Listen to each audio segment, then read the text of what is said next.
Aryans की कहानी रहस्य से भरी हुई है। यह एक ऐसा रहस्य है जिसने इतिहासकारों और विद्वानों को सदियों से आकर्षित किया है। ये लोग प्राचीन भारत के इतिहास और संस्कृति को बनाने वाले महत्वपूर्ण लोग थे।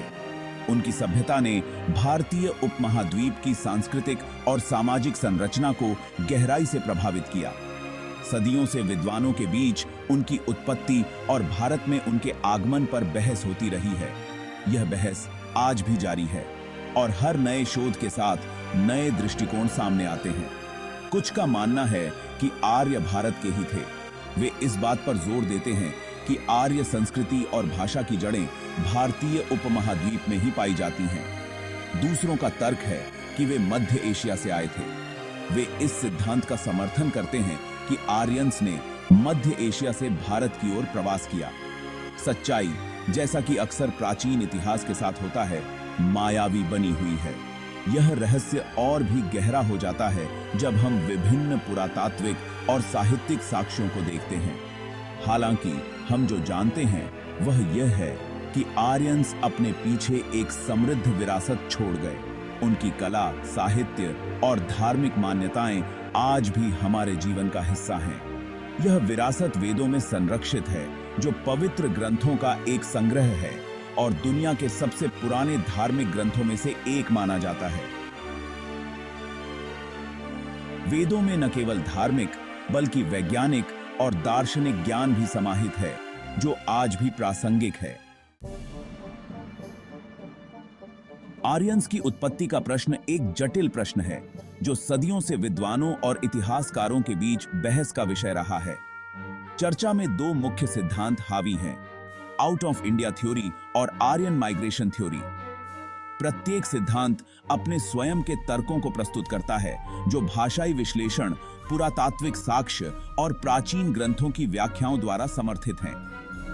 भाषाई विश्लेषण में संस्कृत और अन्य प्राचीन भाषाओं के अध्ययन शामिल हैं, जो इन सिद्धांतों को समर्थन या खंडन करने के लिए महत्वपूर्ण हैं। आउट ऑफ इंडिया थ्योरी का प्रस्ताव है कि आर्य भारतीय उपमहाद्वीप के मूल निवासी थे। इस सिद्धांत के समर्थकों का तर्क है कि सिंधु सरस्वती सभ्यता, जो दुनिया की सबसे पुरानी शहरी सभ्यताओं में से एक है, एक वैदिक सभ्यता थी। वे अपने दावे का समर्थन करने के लिए सांस्कृतिक प्रथाओं, धार्मिक विश्वासों और पुरातात्विक निष्कर्षों में समानता की ओर इशारा करते हैं।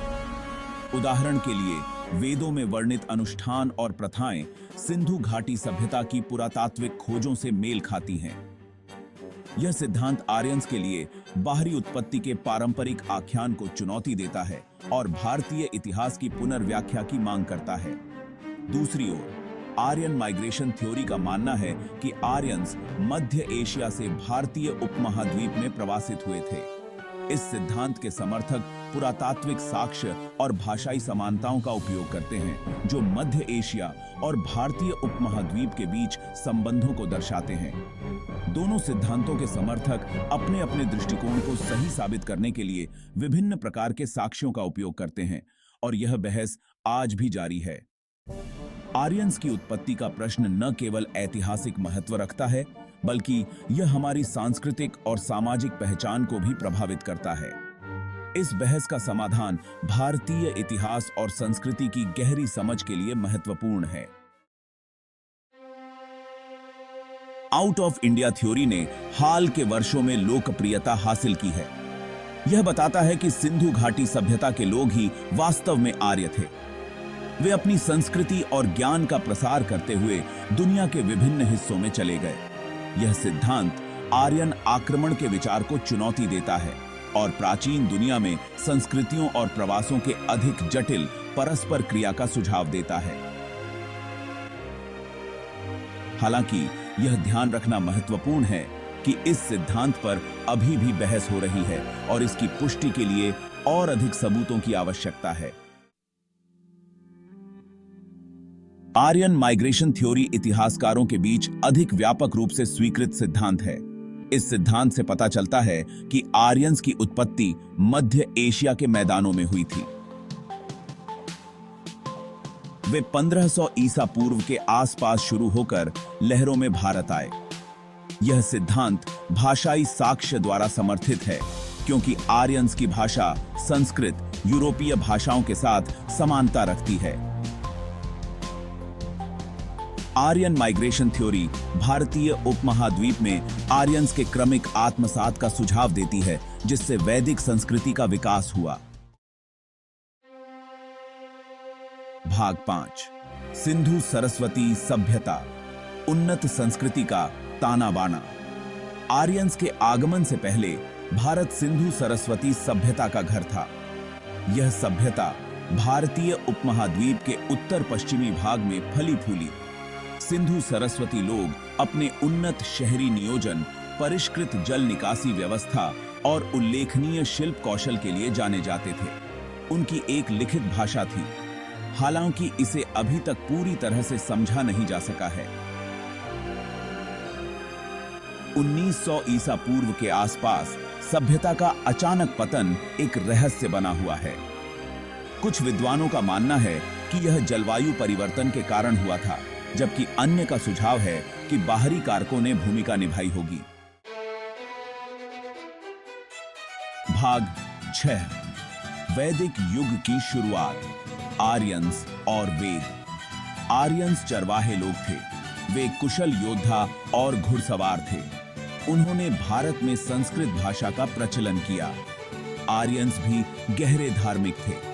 वे देवी देवताओं के समूह की पूजा करते थे। उन्होंने अपने देवताओं की स्तुति में भजन और कविताएं रची। इन भजनों को लिखे जाने से पहले पीढ़ियों तक मौखिक रूप से पारित किया जाता रहा। वे वेदों का आधार बनते हैं, जो हिंदू धर्म के सबसे पवित्र ग्रंथ हैं। भाग 7 ऋग्वेद के रहस्यों को उजागर करना। ऋग्वेद 4 वेदों में सबसे प्राचीन है। यह 1028 भजनों का संग्रह है। ये भजन प्रारंभिक आर्यंस के विश्वासों, प्रथाओं और सामाजिक संरचना में अंतर्दृष्टि प्रदान करते हैं। ऋग्वेद ज्ञान का खजाना है। इसमें इंद्र, अग्नि, सूर्य और उषा सहित विभिन्न देवताओं को समर्पित भजन हैं। ये भजन प्रकृति के प्रति आर्यंस के सम्मान और दिव्य शक्ति में उनके विश्वास को दर्शाते हैं। भाग 8 ब्रह्मांडीय व्यवस्था के लिए भजन समृद्ध प्रतीकवाद को समझना। ऋग्वेद के भजन केवल धार्मिक छंद नहीं हैं, वे गूढ़ कविताएं भी हैं जो गहन दार्शनिक सत्यों को व्यक्त करने के लिए समृद्ध प्रतीकवाद और रूपकों का एम्प्लेयर करते हैं। ऋग्वेद के भजनों में प्रयुक्त प्रतीक और रूपक हमें प्राचीन भारतीय समाज की गहरी समझ प्रदान करते हैं। उदाहरण के लिए, देवता केवल मानव रूपी प्राणी नहीं हैं। वे ब्रह्मांडीय शक्तियों और सिद्धांतों का प्रतिनिधित्व करते हैं जो ब्रह्मांड को नियंत्रित करते हैं। इन देवताओं के माध्यम से हम उन सिद्धांतों को समझ सकते हैं जो प्राचीन भारतीयों के लिए महत्वपूर्ण थे। भजन आर्यंस की सामाजिक संरचना, उनके मूल्यों और उनके आसपास की दुनिया के बारे में उनकी समझ में भी अंतर्दृष्टि प्रदान करते हैं। वे हमें बताते हैं कि कैसे आर्यंस ने अपने समाज को व्यवस्थित किया और उनके जीवन के विभिन्न पहलुओं को कैसे देखा। वे ऐसे समय की झलक प्रदान करते हैं जब मनुष्य प्रकृति के साथ सद्भाव में रहते थे और परमात्मा के साथ अपने संबंध के माध्यम से आध्यात्मिक ज्ञान प्राप्त करते थे। इन भजनों में प्रकृति के साथ मनुष्य के संबंध को भी दर्शाया गया है। ऋग्वेद के भजनों में न केवल धार्मिक और दार्शनिक तत्व हैं, बल्कि वे सामाजिक और सांस्कृतिक जीवन के भी महत्वपूर्ण दस्तावेज हैं। वे हमें बताते हैं कि कैसे प्राचीन भारतीयों ने अपने जीवन को संतुलित किया और अपने समाज को संगठित किया। भजनों के माध्यम से हम एक ऐसे युग की कल्पना कर सकते हैं जब मनुष्य और प्रकृति के बीच गहरा संबंध था। यह संबंध न केवल भौतिक था, बल्कि आध्यात्मिक भी था, जो उन्हें ब्रह्मांड के गहरे रहस्यों को समझने में मदद करता था। भाग 9 ऋग्वेद की स्थायी विरासत।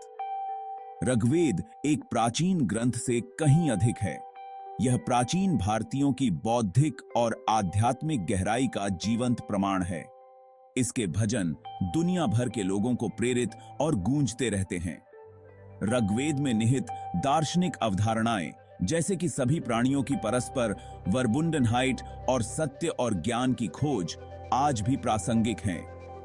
ऋग्वेद का प्रभाव भारतीय संस्कृति के विभिन्न पहलुओं में देखा जा सकता है, योग और ध्यान से लेकर संगीत और नृत्य तक। यह दुनिया भर में लाखों हिंदुओं की धार्मिक मान्यताओं और प्रथाओं को आकार देता रहता है। भाग 10। आधुनिक दुनिया में ऋग्वेद की प्रासंगिकता।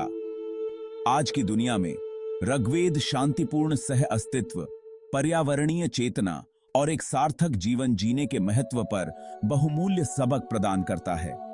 इसके भजन हमें सभी प्राणियों की परस्पर वर्बुंडनहाइट और मानवता और प्रकृति के बीच सामंजस्य की आवश्यकता की याद दिलाते हैं। ऋग्वेद का शांति, सहिष्णुता और आध्यात्मिक खोज का संदेश समय और सांस्कृतिक सीमाओं से परे है। यह पीढ़ियों को अधिक न्यायपूर्ण और दयालु दुनिया के लिए प्रयास करने के लिए प्रेरित करता रहता है।